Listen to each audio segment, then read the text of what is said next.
Hey guys, it's Brandon, aka B.Rich Beauty, aka your beauty best friend. Happy Monday, y'all.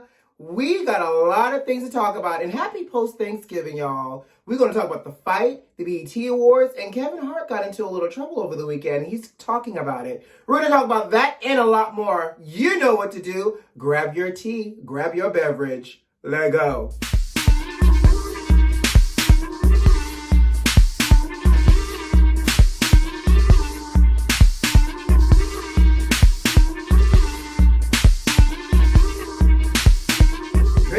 Baby, how was y'all Thanksgiving? Are y'all turkeyed out, macaroni and cheesed out, collard greens out, all the above? Child, I know I am. Ooh, baby, I'm still on location. I actually leave Graham's house today and I head back to Miami. And I am going back to Miami to eat my bird food, child. I got between now and 2 weeks to try to snatch back my figure before the Christmas break comes, and then I go visit mom. So, child, you're gonna see me later this week in the gym, eating sunlight and ice cubes and trail mix, okay? But we gotta jump into the topics. Let's start with the Roy Jones Jr. and Mike Tyson fight, okay? So I don't know about y'all, but when they announced that, Tyson wanted to do this exhibition fight, we talked about it, Beauty Besties, and I was just like, I don't know what this is gonna turn out to be. I don't know how this is going to look, but okay, I'm going to go with it. So, baby, they did their fight. First of all, I was nervous for this geriatric fight because I just knew that one good hit planted by either Tyson or Roy was going to have somebody dead in the hospital or on life support, child. But let's back up. We got to talk about is it the undercard fight or the underscore fight or the underdog fight or somebody's under something, child. The people that fought before Roy and Mike. Let me tell you something. Everybody else was a non-factor because the undercard fight, underscore fight, the underdog fight that won and broke the internet was Nate Robinson and the little YouTube white boy. Baby! Nate talked about and y'all know I didn't know, but Nate Robinson is a former NBA player, and he won side note, can we just talk about how Snoop Dogg ended up being the commentator for that part of the fight and for Mike and Roy? Brilliant. Y'all need to hire Snoop. I'll watch anybody's pay-per-view if Snoop's going to be the commentator because Snoop was going in. But anyways, so Nate Robinson wanted to play boxing and got played. Baby, when he got that first hit and something happened to the back of his neck and it took him a minute, he grabbed the back of his neck and then he had to pause for a second and he did a double blink and then they gave him an ice pack on the back of his neck. I said, something ain't right. I said, uh-oh. I told my family, because I was watching with my family, I said, guys, we need to watch this. I said, because it's about to go downhill from here because that punch to the back of his neck threw him off. And baby, did it not. Every single punch he took from there was a wrap. There was one punch where when he got back up, his eyes rolled so hard in the back of his head, you would have thought he was possessed by the spirit of winning. Instead, he was possessed by the spirit of a knockout that was forthcoming. When he went, I can't remember the white boy's name. I think it was like Jake or something like that. We're going to call him Jake or Paul. But actually, you know what? No, let me look it up because I don't believe in giving y'all alternative tea. We talk about what? Real tea. So his name is Jake Paul. So I wasn't that far off. But baby, when I tell you, when Jake Paul landed that last hit and you saw his eyes roll back and he went face planted down, let me tell you how the internet is always the MVP. Because the memes, the video clips, everything. First of all, didn't Snoop start singing Precious Lord, Take My Hand? Like, they would not allow Nate to live his best life. And the fact that, when Nate got home, Nate had probably iced down his whole entire body. I probably had to put that man in a whole ice bath, child, and make sure he didn't go to sleep for 12 hours, make sure he didn't have a concussion, child, and died. But can you imagine Nate getting into bed next to his wife and rolling over, and his wife rolling over, talking about, you okay? Are you okay, baby? Like, I can only imagine what the conversation was like when he had to go back to his household. But the internet with Nate was golden. Now let's move on to the geriatric fight. Let me take a sip. Mike lost 100 pounds for this exhibition. Looked great. Roy made me a little nervous. Because did y'all notice that Roy was walking around that doggone boxing ring like the penguin from Batman? Walk, walk, walk, walk, walk. Like, I was just like, how is this man waddling and about to fight Mike Tyson? Like, I was concerned. Not only was I concerned, but the fact that, and let me tell you something, Roy, and I don't know nothing about no boxing, but Roy was smart. Roy was like, I'm going to try to avoid you hitting, landing punches on my face, so I'm going to keep you locked up for the majority of the fight. And Roy locked Mike up for the majority of the fight. Roy got in a few, Mike got in a few. I don't know if I would necessarily have called it a draw, and I think that is what the internet is upset about right now, is because they're like, how is this a draw when Roy technically received more punches from Mike? And Mike with his petty behind, as they were doing the post-fight interviews, when the commentator asked Roy, was he nervous and scared? And Roy was like, no, I'm okay, I was fine. Mike got into his purse. You see, Mike was like, why nobody worried about me? I've been out the game for 15 years. He stopped fighting 4 years ago. First of all, Roy, how did you stop fighting 4 years ago with that penguin walk? I'm just asking questions because everybody wants to know. But Mike was in his purse. But Mike did challenge him and say, I want a redo. Let me tell you about that old black man over there called Roy, looking like somebody. They both look like somebody's uncle fighting in the backyard. Can y'all imagine that? Like Snoop said, they look like my uncles talking about, Grandmama, they fighting again. Exactly. But Roy was like, well, I'm going to have to check with my family to see what we think. Roy's like, I ain't doing this shit again. Y'all not about to get me twice. Run me my check and let me go home and soak my body in Epsom salt. I don't blame you, Roy. Don't let your mouth write you a check that the penguin can't cash, honey. All right, moving on. I know we have so much to talk about.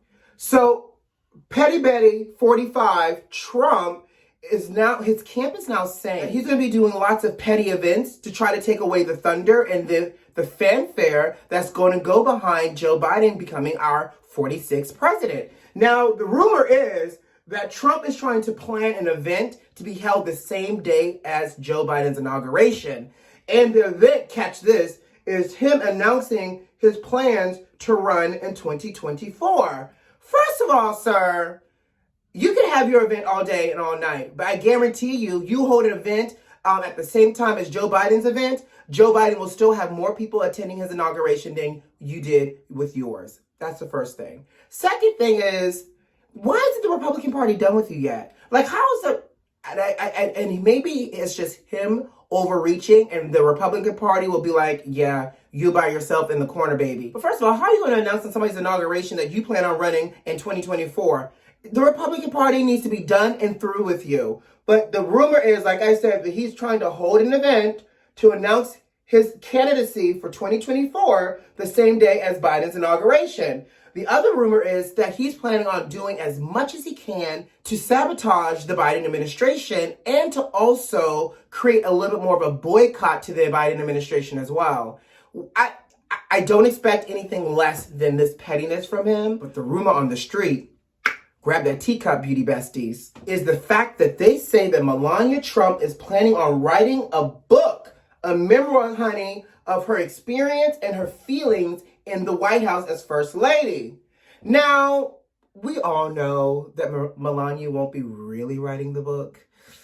Yeah, because if it's any indicator, hopefully if she is going to be writing a book, she'll hire great book writers and fire the person. Well, she probably fired the person that plagiarized her RNC speech in the beginning when Trump was running, right? That speech that she copied from Michelle Obama? Yeah. We hope that she won't be hiring that same person, because what we at least know is that she'll probably plagiarize Michelle Obama's book or some other first lady that wrote a book and then pass it off as her own. So if Michelle Obama's book was called Becoming, I wouldn't be surprised if Melania gave us a book called Become. Okay? So apparently she's going to be writing a book. I don't know if this book is going to be her SOS cry. Is she going to embed like some type of crypto message in the book asking for help? But apparently this will be her first attempt to make money on her own. And they say that Trump is actually on board with it. Who knows? At this point, she's probably doing everything she can to secure her own bag so she can get the hell up out of there and divorce his ass once 12:01 hits on January 21st. Okay? I wouldn't be surprised. So Kevin Hart, if y'all like Kevin Hart, I'm on the fence with Kevin Hart. Sometimes his comedy specials aren't funny to me, but he's good in a movie where it's, is written for him.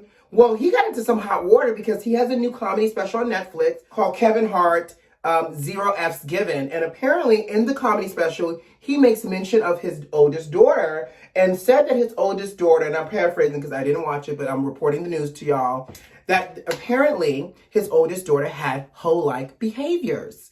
Now, the backlash was that people were saying that he was calling his daughter a hoe. So he went online to clarify that he was not calling his daughter a hoe, but he was saying that some of her activities and behaviors seemed to be hoe-like, and that he consulted a few friends before he made the joke, and everybody was fine with it. Now, here's the thing. He also caught backlash in an app over the weekend called Clubhouse. First of all, Clubhouse is an invitation-only, voice-based app.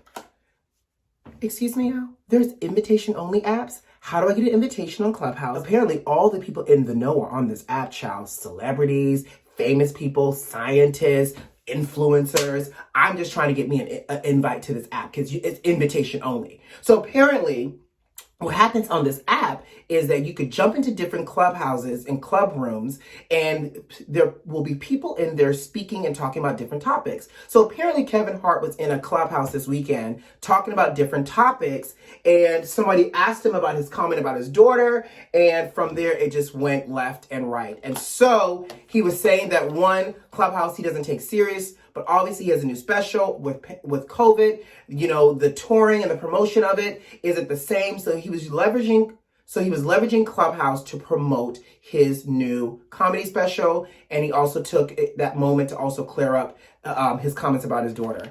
I don't know. Kevin Hart, again, is a little boring to me, but let me tell you, Black Twitter was not having it. By the way, beauty besties, I'm officially on Twitter. You should be so proud. So follow me at B.Rich_beauty on Twitter. And I'm still learning the ins and outs of Twitter, but I will tell you, I am loving Black Twitter. You got to love our culture. We are not here to play. Ooh, what's next? Oh my God, can we talk about the BET Awards? Did you guys watch the BET Awards last night? I will tell you, I watched it last night, and I had not watched a BET Award in a very long time. And now I know. But I will say Tashina and Tisha Campbell hosted the BET Awards again. And I know they did it last year, and apparently they did a really good job. And of course this year is different because, it's COVID. You can't have they chose to not go big. They did it in LA. They chose to do something almost like a cafe, soul jam type of session, which I thought was cute. Here's what was not cute. Whoever styled Tisha Campbell, like Tashina Arnold looked great. Tisha Campbell, I don't understand. I don't know if she couldn't afford a proper stylist. Was this like a court thing where you get like a public appointed stylist for this show? Because whoever styled her did not like her. Between the poorly placed wigs, the shake and go hair that had no life to it, starting down here in the middle of her forehead, to the proportions. Folks, when you're dressing people, you got to keep in mind proportions. First of all, I liked her little Catwoman patent leather outfit that she came out with, but the sleeves were too much. Then they put her in this all silver dress looking like a holiday disco ball. But then the dress was too long for her to have thigh-high boots on. Then they put her into some freaking peplum top, black and white triangles with the cane. Why did she have a cane with the outfit? Then she had a cane that should have gone with the glitter disco ball outfit. And it looked like, oh, we forgot to give you the cane, so just carry it out with this black and cream outfit on and this hat. She looked crazy. Every single outfit looked crazy. And I'm going to tell you something else. There were a couple other people who kind of looked a little side-eyed too. So I don't know if they had like generic stylists for the BET Awards, but obviously they always do the new artists, and they typically, because they would be in the bigger auditorium, they give them the small little stage where everybody got the same stage, right? So there was this guy I don't even remember his name, bless his heart, but he looked like the male version of Cruella de Vil. He had on some parachute jacket. It looks like he can go from the soundstage to skydiving. And I love me a good independent artist, but I just was distracted between his black brow and his blonde brow and his hair up a Medusa twist. It just was a little confusing for me. Not to mention, can we talk about Brandy, the vocal Bible? She won for B7 and then she performed. I don't know what kind of soul-stirring moment, Pepe Le Pew, French-inspired look Brandy was going for with her hat on too, but I know that she came out looking like one of the wizards from Hogwarts at Harry Potter and had the nerve to lip sync. Like, vocal Bible, why are you lip syncing? Because let me tell you who did not lip sync, Monica. Monica won the Lady of Soul Awards and came out and said, I'm going to give y'all some soul. Apparently, the color for the night was black because most everybody wore black. And y'all know I love a good black moment. But Monica came out with her little top on, her little wraparound with a little train in the back, her gloves built in, her little short, Monica looks great with short hair covering, going across her forehead, looked amazing. Gave us classics plus new music and wrapped it all up in a bow. Monica sounded amazing. And I'm what BET should have done is have Brandy, because we knew Brandy was in the house, present Monica with the Lady of Soul Awards. That would have been some real good television. But Monica looked amazing. Monica sounded great.